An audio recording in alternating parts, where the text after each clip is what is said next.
Tới sự việc sọc sàiពេលល្ងាចមានទឹក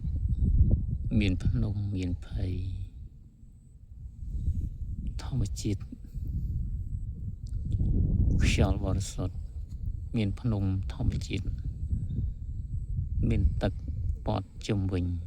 ទេសភាពពិតជាស្រស់ស្អាត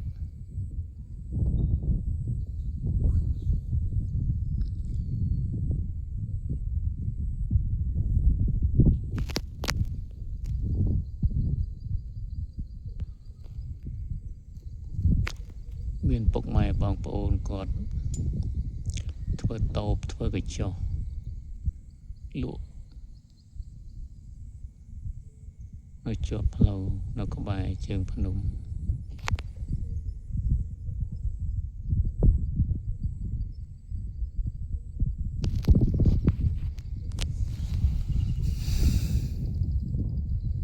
អូខេ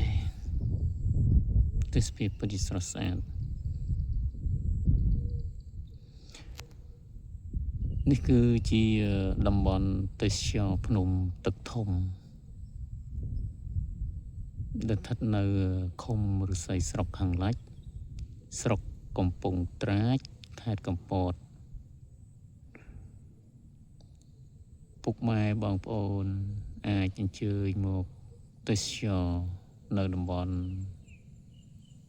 រមណីយដ្ឋានភ្នំទឹកធំ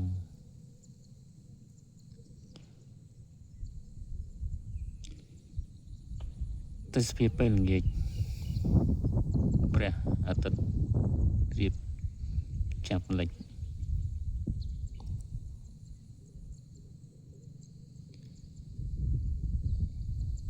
អូខេពិតជាស្រស់ស្អាតមានទឹកមានស្មៅខៀវខ្ចី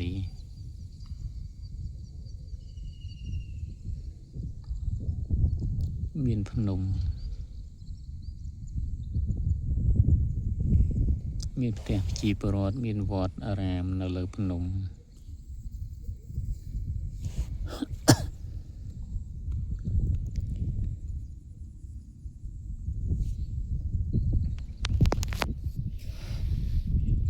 មានសត្វកបីស៊ីស្មៅក្នុងទឹក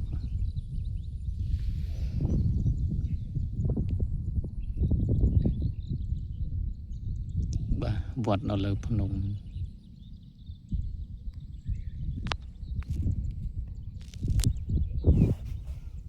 អូខេស្រស់ស្អាតពុកម៉ែបងប្អូនប្រសិនបើមានឱកាសមានពេលវេលា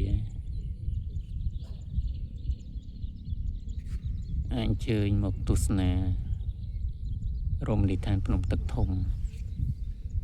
ដែលមានទីតាំងស្ថិតនៅឃុំឫស្សីស្រុកខាងលិចស្រុកកំពង់ត្រាចខេត្តកំពតប្រសិនបើពុកម៉ែបងប្អូនចង់មកលេងកម្សាន្តអាចអញ្ជើញមកដល់កំពង់ត្រាចមានផ្លូវមួយចុះទៅព្រៃចាក់ទៅដល់ព្រៃចាក់គឺយើងមានផ្លូវបត់ឆ្វេងមួយយើងអាចជិះមកអាចនឹងឃើញភ្នំទឹកធំ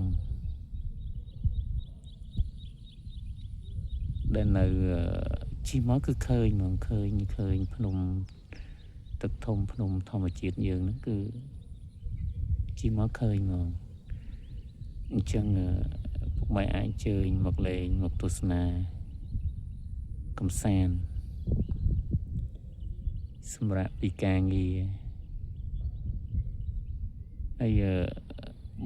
មកទស្សនានៅខែនេះពេលនេះគឺពិតជាស្រស់ស្អាតដោយសារខែនេះខែវស្សាមានទឹកព័ទ្ធជុំវិញមានទឹកហើយបើយើងទៅដល់ភ្នំគឺយើងមានពុកម៉ែបងប្អូនដែលគាត់ធ្វើជាស្ពានសម្រាប់ដើរឆ្លងឬក៏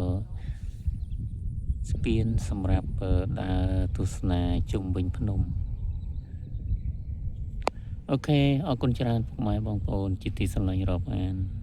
អរគុណច្រើន